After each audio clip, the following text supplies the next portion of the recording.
అశ్వ సంవత్సరంలో కైలాస యాత్ర Sri Gayatri tours and travels 8977349696. నేడు మొత్తం తెలంగాణ వ్యాప్తంగా 11 మున్సిపాలిటీల్లో చైర్మన్ల ఎన్నిక జరగబోతుంది. ఇబ్రహీంపట్నం, తొర్రూరు, సుల్తానాబాద్, కాగజ్ నగర్, ఇల్లందు, కేతనపల్లిలో చైర్మన్ల ఎన్నిక జరగబోతుంది. ఇక ఖానాపూర్, జహీరాబాద్, ఇంద్రేశం, డోర్నకల్, జనగామ మున్సిపాలిటీల్లో చైర్మన్ల ఎన్నిక జరగవలసి ఉంది. అయితే హంగు మున్సిపాలిటీలపైన కాంగ్రెస్, బీఆర్ఎస్ ప్రత్యేకమైనటువంటి ఫోకస్ పెట్టినటువంటి పరిస్థితులు కనబడుతున్నాయి.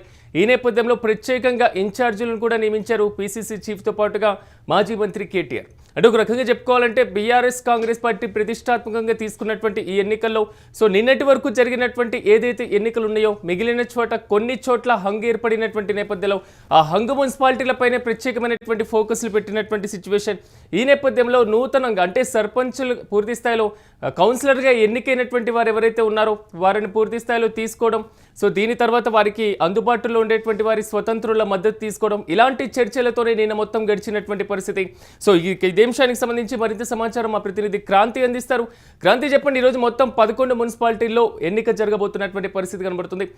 మున్సిపాలిటీల వారీగా బలాబలాలు ఏ విధంగా ఉన్నాయి, పూర్తి డీటెయిల్స్ ఏంటి? సిరాజ్, తెలంగాణలో మున్సిపల్ ఎన్నికల ప్రక్రియ చివరి అంకానికి చేరుకున్నట్టుగా చెప్పుకోవచ్చు. వాస్తవానికి నిన్నటితోనే అన్ని మున్సిపాలిటీలో కావచ్చు, ఇటు కార్పొరేషన్ లో కావచ్చు, మేయర్, చైర్మన్ల ఎన్నిక ప్రక్రియ అనేటువంటిది పూర్తి కావాలి. పూర్తి స్థాయిలో పాలక మండళ్ళు అనేటువంటివి కూడా సస్టైన్ అయిపోయి ఉండాలి, నిన్నటికే ఎస్టాబ్లిష్ అయిపోయి ఉండాలి. కాకపోతే కొన్ని ప్రాంతాల్లో, ప్రధానంగా మొత్తం రాష్ట్రం మొత్తం మీద 11 ప్రాంతాల్లో హంగ వాతావరణం అనేటువంటిది అయితే ఏర్పడింది. ఈ 11 స్థానాలను దక్కించుకోవడానికి ఇటు అధికార కాంగ్రెస్ పార్టీతో పాటుగా ప్రధాన ప్రతిపక్షం బీఆర్ఎస్ పూర్తి స్థాయిలో తన వ్యూహాలను అయితే సిద్ధం చేసింది. ఈ క్రమంలోనే ఈ రోజు జరగాల్సి ఉన్నటువంటి తొర్రూరు, జనగామ, ఇబ్రహీంపట్నం, కేతన్పల్లి, ఖానాపూర్, ఇంద్రపురం అండ్ కాగజ్ నగర్, జహీరాబాద్ ఇలాంటి మొత్తం 11 స్థానాల్లో ఈ రోజు అయితే మొత్తానికి హంగ్ సంబంధించినటువంటి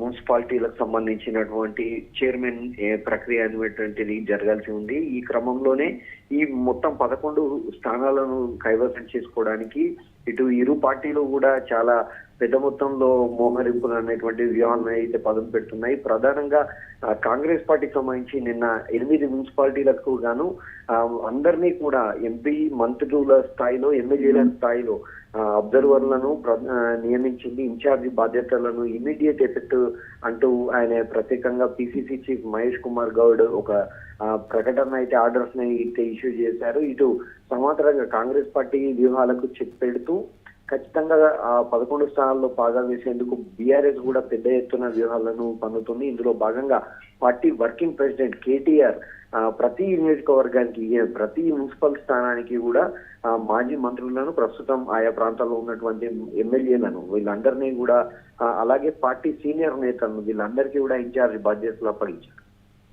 క్రాంతి, కొంతవరకు మనం చూసిన నిన్న జరిగినటువంటి దాంట్లో ఒకవైపు తొర్రూరులో కానివ్వండి, మరోవైపు ఇబ్రహీంపట్నంలో ఉద్రిక్త పరిస్థితుల వైపు వెళ్ళినటువంటి సిచ్యువేషన్స్ మనం చూసాం.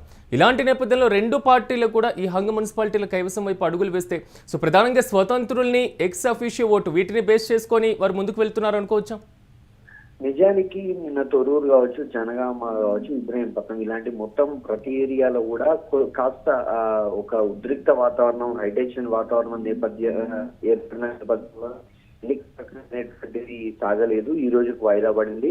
నిజానికి అక్కడ తొర్రూరు విషయాన్ని చూసుకుంటే మొత్తంగా 16 వార్డులు ఉన్నాయి. 16 వార్డుల్లో మ్యాజిక్ ఫిగర్ 16 అంటే మైనస్, అంటే ఇక్కడ 9 మ్యాజిక్ ఫిగర్ గా ఉండాలి. అయితే 2 ఎక్స్ అఫీషియో సభ్యులు, ఎవరైతే తొర్రూరు పరిధిలో ఉన్నటువంటి పాలకుర్తి ఎమ్మెల్యే యశస్విని రెడ్డి కావచ్చు, అలాగే వరంగల్ ఎంపీగా ఉన్నటువంటి కడియం కావ్య, వీళ్ళిద్దరూ కూడా ఎక్స్ అఫీషియో సభ్యులుగా అక్కడ నమోదు చేసుకున్నారు. దీంతో మొత్తం 18 ఓట్లు అక్కడ ఉన్నాయి. ఇందులో మ్యాజిక్ ఫిగర్ ఈక్వల్ 9-9 ఉన్న పొజిషన్ లో టాస్ వేయాల్సిన పరిస్థితి అయితే ఏర్పడింది. కానీ నిన్న తొర్రూరులో జరిగినటువంటి కొన్ని వ్యవహారాలు కావచ్చు, ఎందుకంటే కడియం కావ్య 2025 అంటే గతేడాది గ్రేటర్ వరంగల్ మున్సిపల్ కార్పొరేషన్ లో ఎక్స్ అఫీషియో సభ్యురాలుగా కొనసాగింది అనేటువంటి ఒక ప్రధాన ఆరోపణ అయితే ఇక్కడ బీఆర్ఎస్ పార్టీ నుండి వ్యక్తమైంది. ఈ నేపథ్యంలోనే మాజీ మంత్రి ఎర్రబెల్లి దయాకర్ రావు ఆయన సతీమణి బీఆర్ఎస్ పార్టీకి సంబంధించినటువంటి పెద్ద ఎత్తున కార్యకర్తలు వీళ్ళంతా కూడా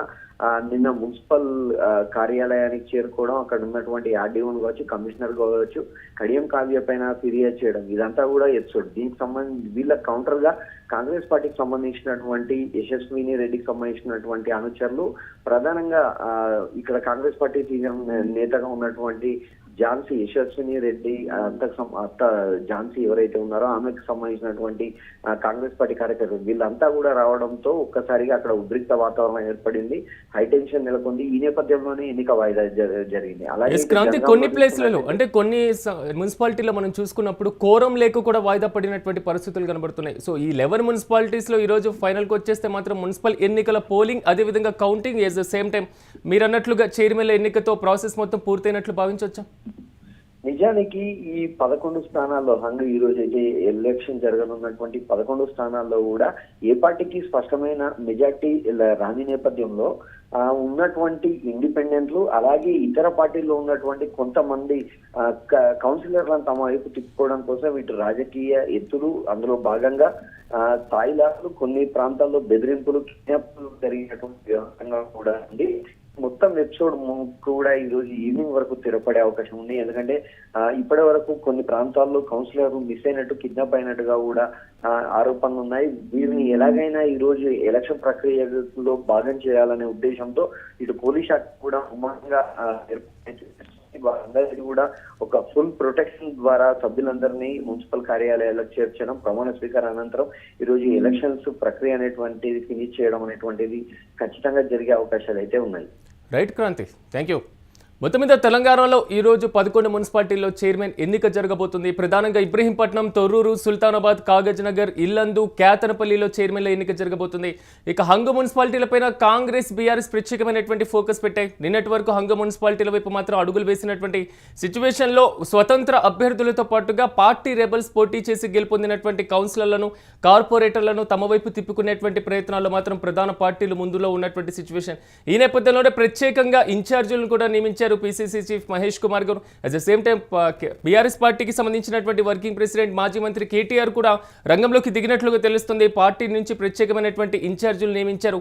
సో ఎట్టి పరిస్థితుల్లోనూ ప్రధానమైనటువంటి పార్టీలన్నీ కూడా హంగు స్థానాలను కూడా తమ వైపే మళ్లించుకునేటువంటి అవకాశాలను పరిశీలిస్తున్నాయి. సో నిన్నటి వరకు షీల్డ్ కవర్ కి సంబంధించినటువంటి వ్యవహారం కొంత నడిచింది. ఫైనల్ కి అంటే మున్సిపల్ కార్యాలయానికి, కార్పొరేషన్ కార్యాలయానికి వెళ్ళిన తర్వాత సీల్డ్ కవర్ లో ఉన్నటువంటి పేర్లను ఓపెన్ చేయడం, సో వారికి సంబంధించి ఓటు నమోదు చేయడం, ఎన్నిక జరగడం ఇంతవరకు సాగినటువంటి తంతు.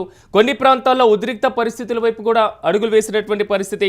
తొర్రూరుతో పాటుగా ఇబ్రహీంపట్నం, వీటికి సంబంధించి కొంతవరకు క్లిష్టమైనటువంటి పరిస్థితులు కూడా ఎదుర్కొన్నారు. మరికొన్ని ప్రాంతాల్లో కోరం లేక కూడా ఏదైతే ఎన్నిక కూడా వాయిదా పడినటువంటి సిచ్యువేషన్. ఈ రోజు మొత్తం 11 మున్సిపాలిటీల్లో మాత్రం దీనికి చైర్మన్ ని ఎన్నిక చేసేటువంటి ప్రాసెస్ జరుగుతుంది. ప్రధానంగా జనగామతో పాటుగా డోర్నకల్, ఇంద్రేశం, జహీరాబాద్, ఖానాపూర్, కేతనపల్లి, ఇల్లందు, అదేవిధంగా కాగజ్ నగర్, సుల్తానాబాద్, తొర్రూరు, ఇబ్రహీంపట్నం మున్సిపాలిటీలో మున్సిపల్ చైర్మన్ల ఎన్నిక ప్రాసెస్ జరగబోతుంది. మరి ప్రధానమైనటువంటి రాజకీయ పార్టీలు ఈ రోజు ఎలాంటి చర్యలతో ముందుకు వెళ్ళబోతున్నాయి? ఎందుకంటే ఇన్ఛార్జీలు ఇప్పటికే రంగంలోకి దిగినటువంటి నేపథ్యంలో ఆ పార్టీ బలపరిచినటువంటి మున్సిపల్ చైర్మన్ల ఎన్నిక నల్లేరు మీద నడకగా సాగబోతుందా, లేదా ప్రత్యర్థి పార్టీలు వేసేటువంటి వ్యూహాల వల్ల కొంతవరకు క్లిష్టంగా పరిస్థితి మారేటువంటి అవకాశం ఉందా అనేది ఈరోజు మరింత క్లారిటీ వచ్చే అవకాశం ఉంది.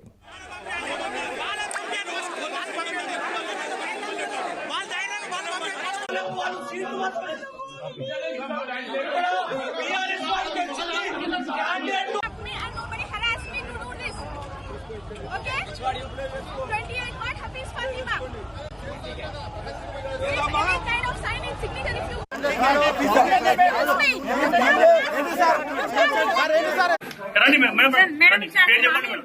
మొబైల్ ఉందా? నా డాడీ లేదా?